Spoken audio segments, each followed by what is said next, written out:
The snow had stopped falling hours ago, but the wind hadn't let up. It screamed across the open prairie like some grieving spirit, rattling dead branches and sweeping through the crooked timbers of the old, abandoned shack. Inside, Sarah McKenna stood barefoot on dirt-packed floorboards, her baby pressed to her chest, the boy feverish and too quiet. Her other 2 children huddled near the hearth, where a small fire sputtered, fed with torn floor planks and what was left of a broken chair. The wagon tracks had already filled with snow. Sarah hadn't cried when her husband died. She hadn't cried when his family stopped coming by, when their words turned colder than the winter wind, when her plate had come back empty night after night. But she cried now, silent and bitter tears that slid down her cheeks and into the soft tuft of hair on her baby's head. They said they were taking her and the children to safety. They lied. "Where did they go, Mama?" asked Eli, her eldest, his voice small and tight. He was 8 years old but sounded older lately, like the prairie had taken chunks of his childhood and fed them to the coyotes. Sarah didn't answer. What was there to say? That their aunt and uncle, family by blood and name, had led them out here under the pretense of kindness, stopped near the edge of nowhere, handed her a tattered sack of supplies, and told her this shack would keep the cold out for a while? That they'd climbed back in the wagon before she could protest and rode off, leaving the thunder of hooves in place of goodbye? Eli didn't need her to say it.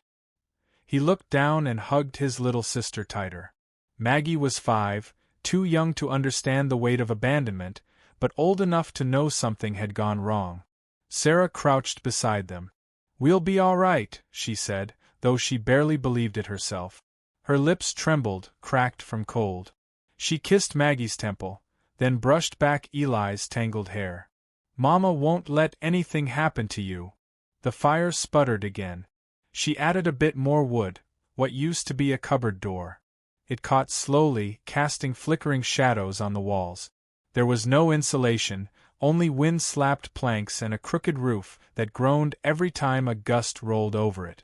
The sack they'd been left with contained stale bread, a rusty tin of beans, and 2 flint sticks that barely sparked. Baby Thomas stirred, then whimpered. His skin was too hot. Sarah shifted him to her other arm and peeled back the blanket. His cheeks were flushed, his breath shallow. She felt for a pulse with a trembling hand and whispered, "Stay with me, baby boy, just stay with me." Outside, a coyote howled. Sarah reached for the shotgun her husband had left behind when he joined the war, long before he was carried home in a box draped in a flag. It still had 2 shells, and she'd been saving them. Not for hunting. She forced the thought away. No. Not yet. She'd fought too hard to let grief take her down now. She wasn't some fragile frontier wife out of a dime store story. She'd learned how to stitch wounds, fix a wagon wheel, deliver a baby without a midwife. But right now, none of that mattered. She was cold, her children were starving, and the nearest town was 3 days' walk through snow-drowned hills. "Mama," Maggie whimpered. "My feet hurt." Sarah tucked a wool blanket tighter around them both. "We'll make it through the night," she whispered. "We just have to last, till morning." She didn't mention the clouds thickening outside or the way the cold had started to seep into her bones, dull and merciless. She didn't tell them she'd already burned every stick of furniture and was eyeing the doorframe next. The wind screamed again. This time something creaked, not the house. It sounded outside. Sarah froze. She crept to the frosted window and rubbed away the condensation with her sleeve. Nothing. Just moonlight over drifts and twisted trees. Maybe a shadow moved near the tree line. Maybe her eyes were playing trick. She stepped back and bumped into the table. A rusty pot clanged to the ground. Thomas started to cry, his weak sobs raspy and desperate. Sarah shushed him, panic flaring in her chest. Eli stood suddenly. "Let me help," he said, reaching for the shotgun. "No," Sarah said firmly, handing him a stick instead. "If anything happens, take your sister and hide under the floorboards." "But—" "Do as I say, Eli." He nodded, lip trembling, and pulled Maggie close. The girl had started crying too, softly, her thumb in her mouth. Sarah moved to the door and slid the latch shut, then barricaded it with the last remaining piece of the bed frame. She pressed her back against the wall and closed her eyes. She stayed there for hours. At some point, Thomas quieted again. His breathing grew shallower. She rocked him, humming the tune her husband used to sing, a gentle, drifting lullaby from Tennessee. She sang it slow, more to herself than the baby.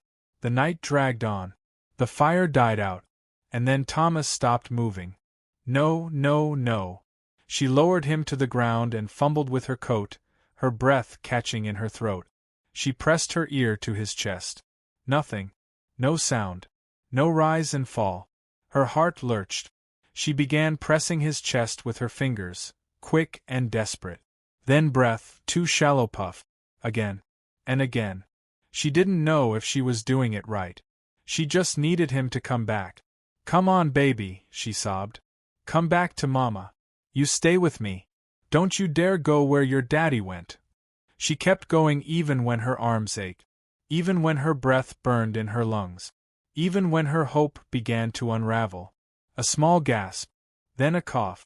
Then another cry, weak, wheezing, but real. He was alive.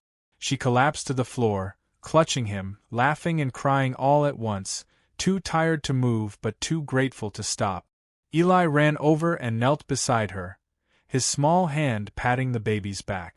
Maggie, half asleep, leaned into her mother's side. See, Sarah whispered. Told you. We'd make it. And in that moment, amid the ruin of the shack, the ashes of the fire, and the frozen land stretching endlessly beyond them, she felt something stir inside her. Not hope, not yet. But defiance.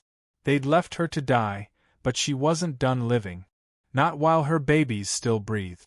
She looked out the window again, scanning the treeline. Still nothing. But far in the distance, where the hills began to rise, the moonlight caught something strange, a glint, brief and silver, like metal. Then gone. Sarah blinked, unsure if it had even been there. Behind her, the children drifted into exhausted sleep.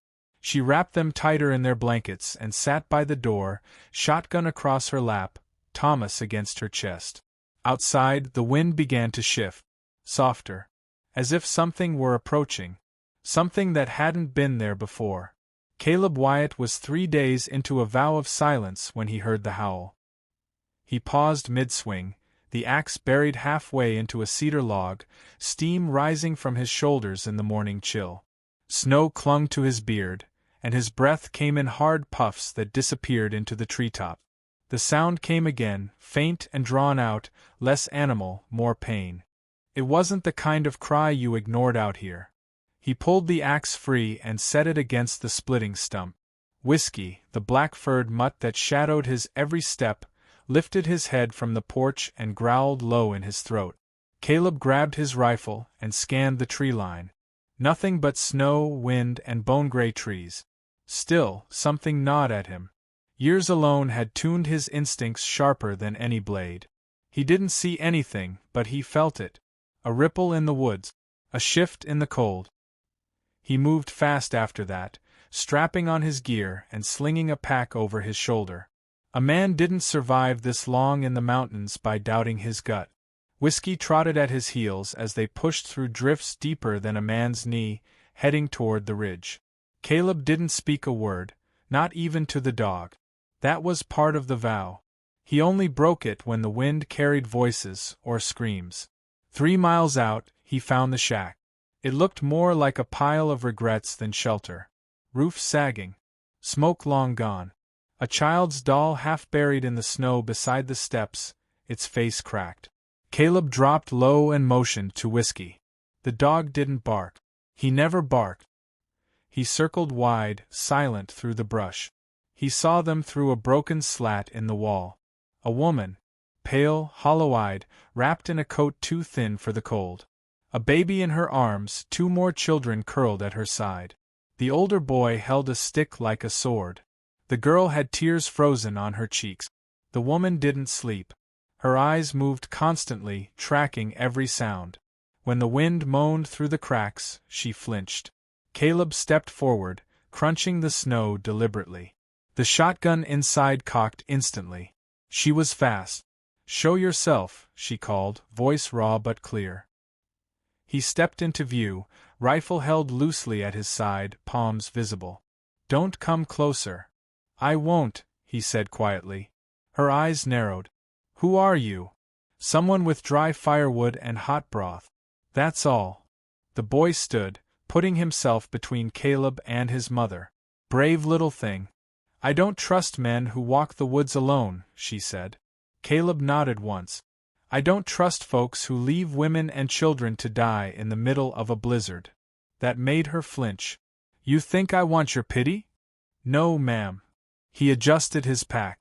"I think your baby needs warmth. And I think you're too proud to ask."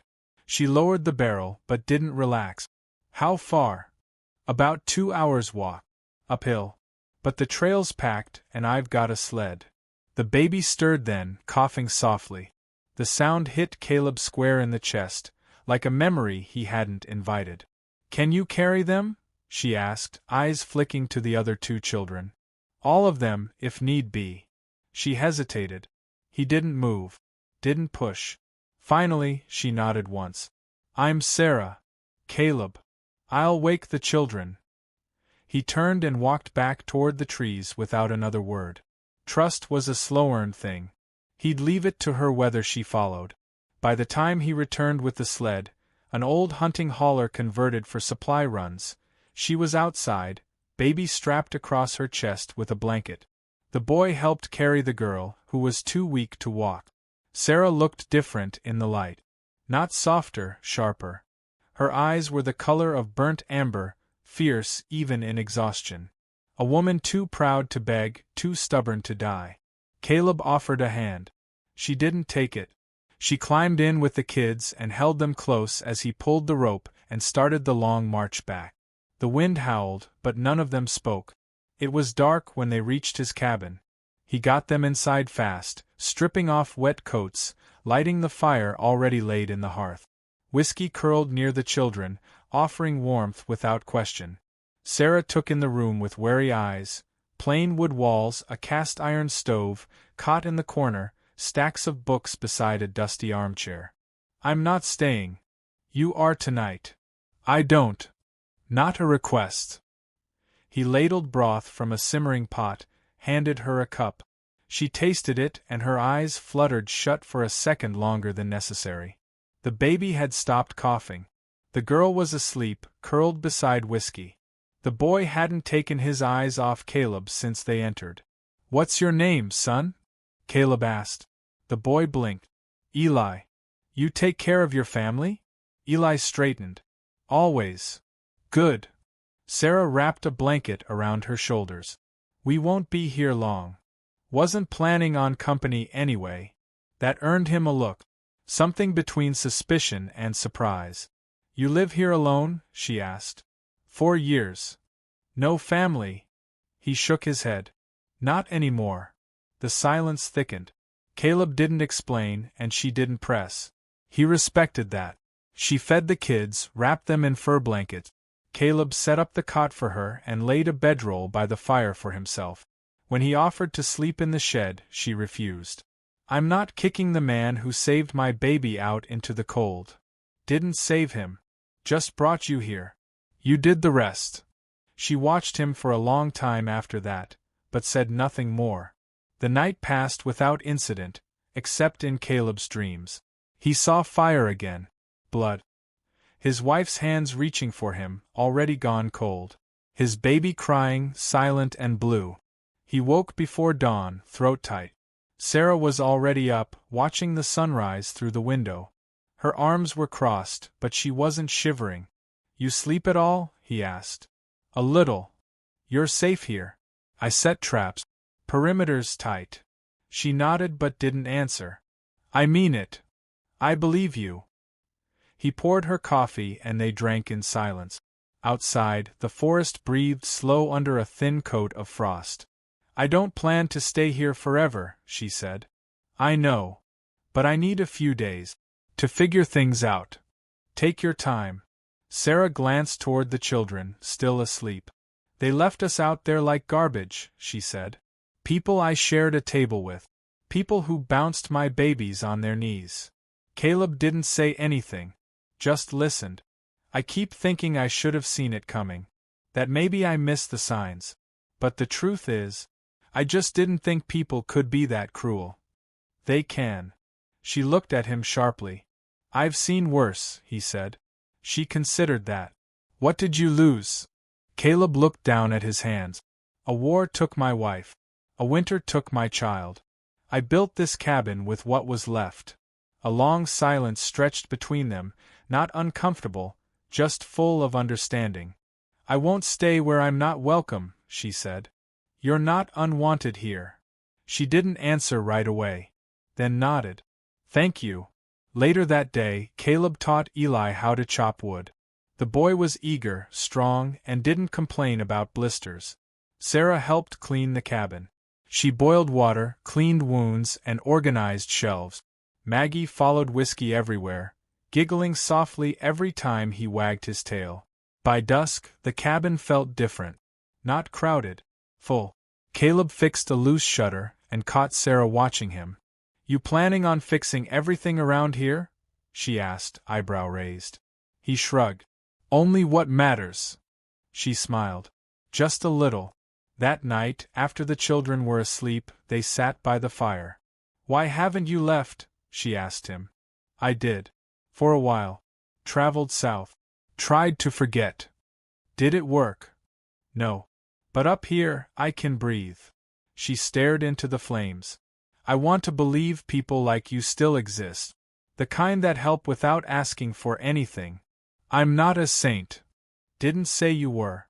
But you didn't turn your back either. He shifted, uncomfortable.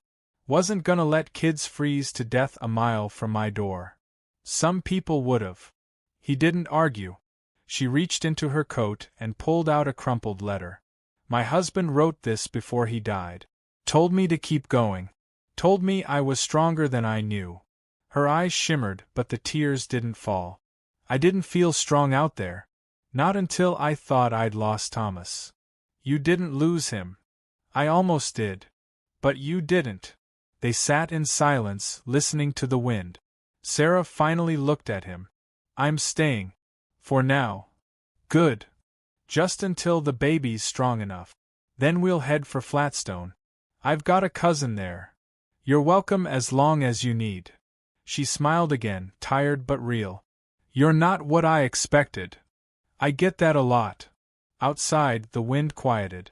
Inside, the fire burned bright. And in the space between two broken people, something warm began to form. Not quite trust, not yet hope, but the thing that comes before both. The sense that you might just survive this world after all. Snow blanketed the forest like a shroud, muffling sound, softening light, disguising movement. It had been 3 days since Sarah and the children came to the cabin, and still the silence felt unnatural. Not peaceful, watchful. Caleb didn't like it. He stood at the tree line, axe in hand, whiskey at his side, staring into a patch of woods where birds no longer nested and the wind carried a scent that didn't belong. He sniffed the air again. Smoke, faint, distant, wood fire mixed with something sharper. Tobacco. Not his. Whiskey growled, low and steady. Someone else was out there. He slung his rifle across his back and returned to the cabin. Sarah was boiling water, sleeves rolled up, hair tied back. She looked stronger now, more herself. The purple shadows under her eyes had faded, replaced by something firmer, more focused. Problem? She asked, drying her hands. Could be, Caleb replied. Saw smoke west of here. Could be trappers. Sarah arched an eyebrow. Could be. Could be worse. She nodded, her eyes flicking toward the children. Eli was helping Maggie braid strips of cloth into a doll's dress. Thomas was asleep in a wooden cradle Caleb had carved hastily the night before, its sides still rough but sturdy. You expecting anyone? She asked. No one knows I live out here. Not anymore. He didn't add because I made sure of it. Sarah set the pot aside and crossed her arms. What kind of worse? Bandits. Stragglers from the war. Men who like women scared and children silent. Sarah's face went still. Not afraid, furious. You think they're headed this way? Not yet. But I'm laying traps. I want you inside after sundown. No lamps near windows. Keep the rifle nearby. I know how to shoot. He gave a sharp nod. I'll double the perimeter. If anything shifts, I'll know. That evening, after supper and quiet games and soft bedtime songs, Caleb took Eli outside. You ever trapped before? He asked. Eli shook his head, shoulders squared in borrowed boot. You're gonna learn. Fast. They moved through the trees, setting tripwire bells, snare lines, and a few nasty surprises made from sharpened iron teeth and pressure plates. Caleb explained each one, not like a lecture, but like handing down fire. Eli listened carefully, asking smart questions. He reminded Caleb of himself, before grief, before guilt, before the need to disappear. When they returned to the cabin, Caleb found Sarah cleaning his rifle. Trigger was sticking, she said without looking up. Fixed it. He almost smiled. You surprise me. I hope so. Later, she asked him why he stayed out here, truly. Caleb stared into the fire. Because I was tired of burying people. You lost more than your wife and child, didn't you? I lost faith. In towns. In neighbors. In peace. Sarah didn't offer sympathy. She just listened. That was better. I'm not looking to stay here forever, she said quietly. But I'm not in a rush anymore either. Caleb nodded. Winter's not done with us yet. I'm not done with winter. The next morning, the trapline was disturbed. One snare snapped. Footprints around it, too large for animals. Boot prints. At least 2 men. Caleb crouched, measuring stride length, noting direction. They hadn't reached the cabin, but they were scouting. Back at the cabin, Sarah met him at the door. You saw them? He nodded. Armed. Can't tell yet. But they know someone's here. They're testing our ground. She didn't pale. She didn't panic. We fight, she said simply. Only if we must. You planning to run? I'm planning to survive. That means you and the kids too. Sarah looked away, jaw clenched. I'm done running. That afternoon, they fortified the cabin. Caleb cut deadwood into spikes and ringed the clearing with them. Sarah melted down bullets to recast with better shape. Eli rigged cans on strings. Even Maggie helped, drawing pictures of bad guys and taping them to the windows like paper sentries. Thomas giggled for the first time that night. It sounded like a bell of hope. That same night, Whiskey started barking at something beyond the ridge. Caleb went out with his rifle. Moonlight lit up the tree line, casting long shadows between pines. No figures. No noise. Just that scent again, burned tobacco and grease. Caleb crouched near the snare and touched the wire. It had been cut. Not tripped. Cut. He returned to the cabin faster than usual. Sarah stood at the door, shotgun ready. Her eyes locked onto his. It's time, isn't it? Soon. Let them come. He saw it then, beneath her fear, the spine of steel. The woman his husband must have loved. Not just a widow, not just a mother. A fighter. Over the next 2 days they prepared. They drilled. Sarah practiced with the shotgun, her aim improving. Caleb showed her how to reload, how to breathe before squeezing the trigger. Eli handled a small revolver, hands steady as he practiced shooting empty cans. Maggie stuck to Whiskey and carried Caleb's old knife like it was a treasure. Each night they listened for movement. The air grew tense. Even the forest seemed to hold its breath. And then came the moment. Early morning, before sunrise, a thud struck the side of the cabin. Not wind. Caleb rolled from his bedroll, rifle ready. Sarah was already by the children, her back against the wall, shotgun raised. Another thud.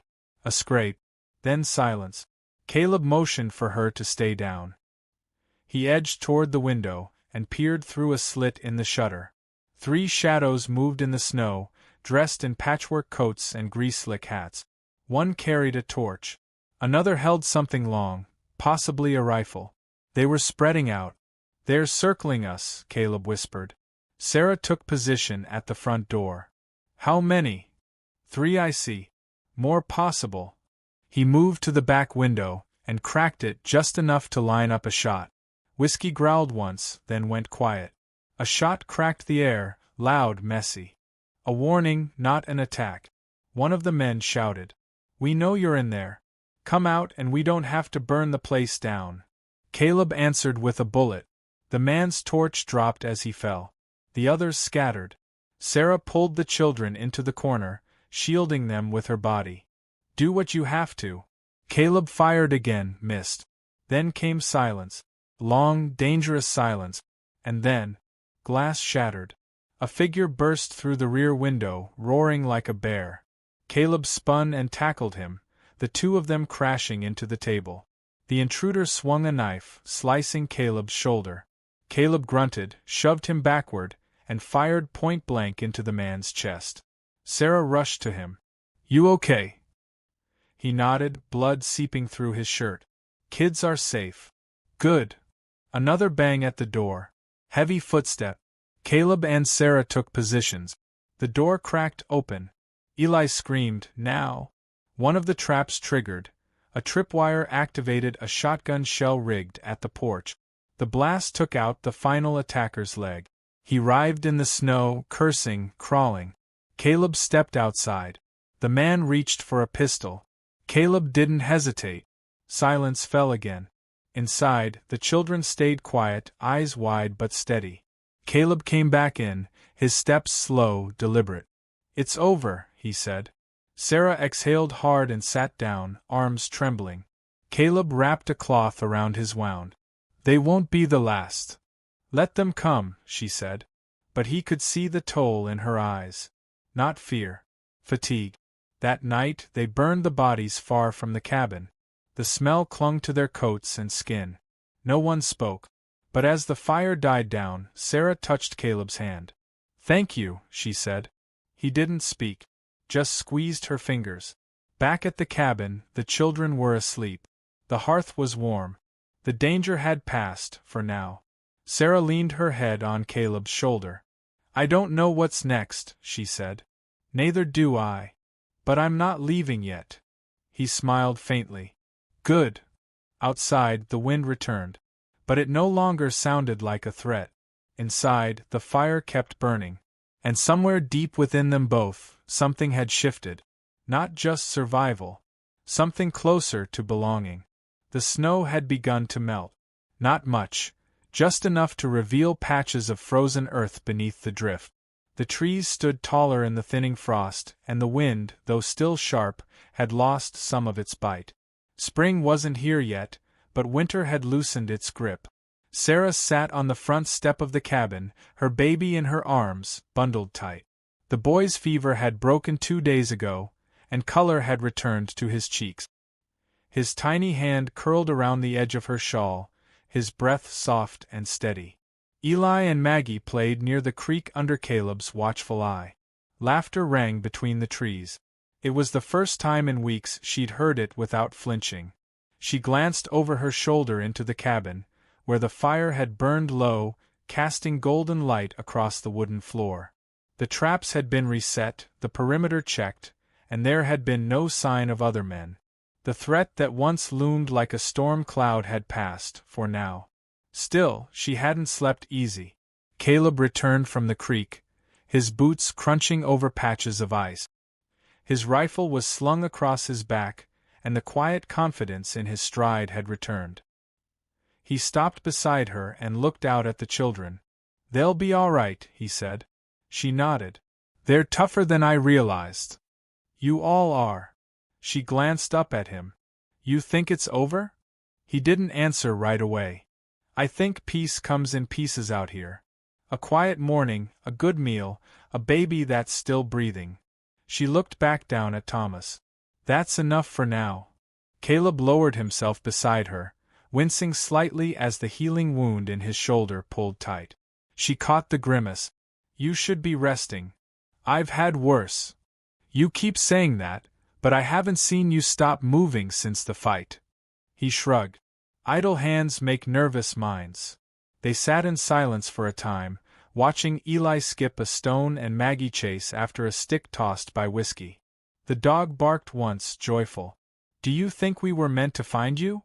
Sarah asked softly. "I don't think the world works like that." "But don't you wonder?" Caleb turned toward her, eyes steady. "Every day." That night, Sarah dreamt of fire. Not the fire of warmth or safety, but the searing flame of betrayal, of the wagon pulling away through snow, of her baby's breath halting, of her own voice screaming into an uncaring sky. She woke before dawn, sweat cold on her skin. She rose, dressed quietly, and stepped outside into the pre-dawn stillness. The stars were just beginning to fade. She walked past the edge of the cabin clearing, through the frost-bitten trees, until she reached the ridge. There, the land unfolded in soft blues and grays, hills undulating like waves beneath the sky. She breathed deeply. She didn't hear Caleb approach, but she felt him beside her.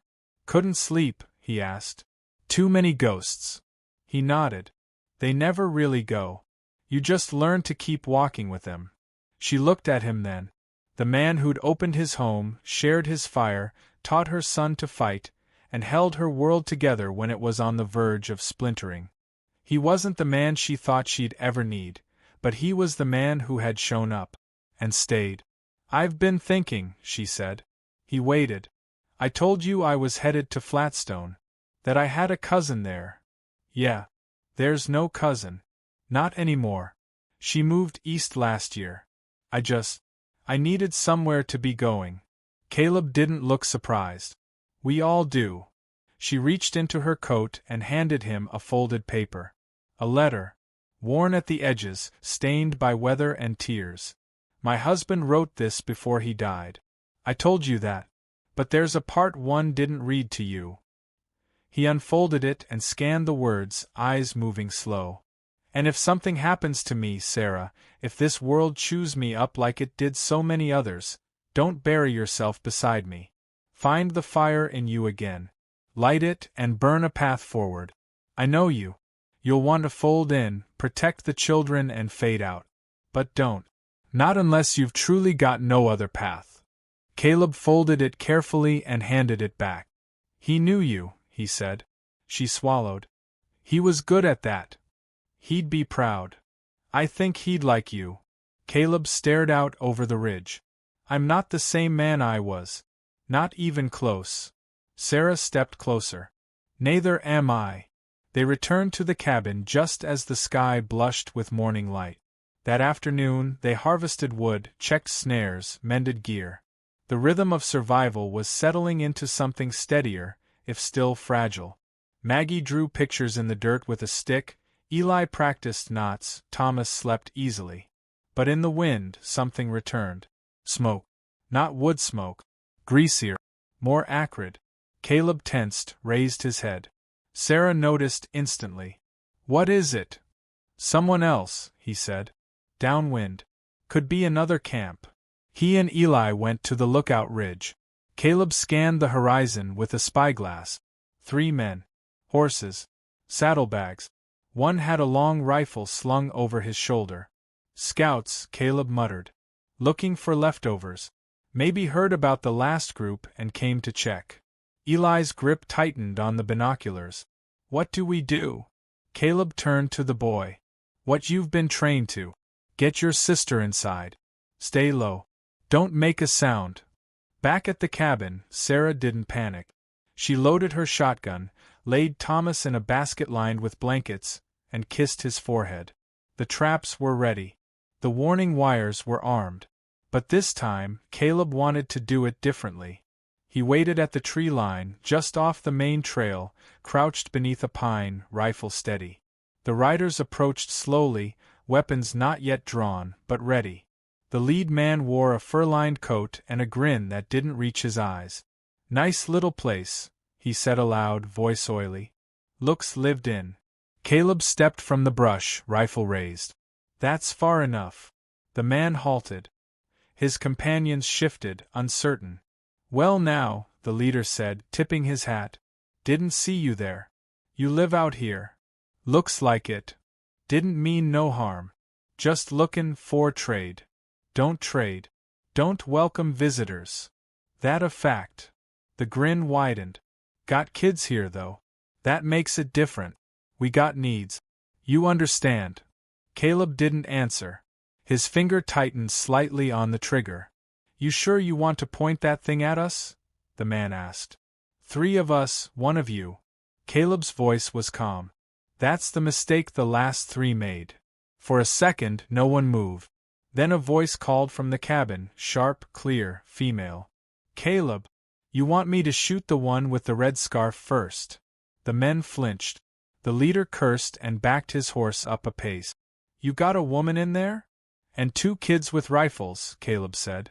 You feeling lucky? The 3 men didn't stick around to test him. They turned, spurred their horses, and rode off fast, disappearing into the tree line. Caleb didn't lower his gun until long after the sound of hoofbeats had faded. Back at the cabin, Sarah was already putting the gun away. Red scarf, Caleb muttered, grinning despite himself. She shrugged.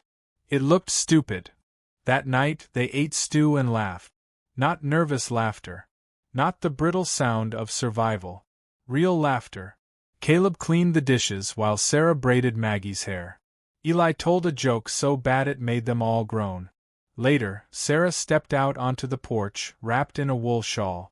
Caleb followed. Storm's over, he said. For now. They stood in silence, shoulder to shoulder. I've been thinking, she said. About what comes next. Me too.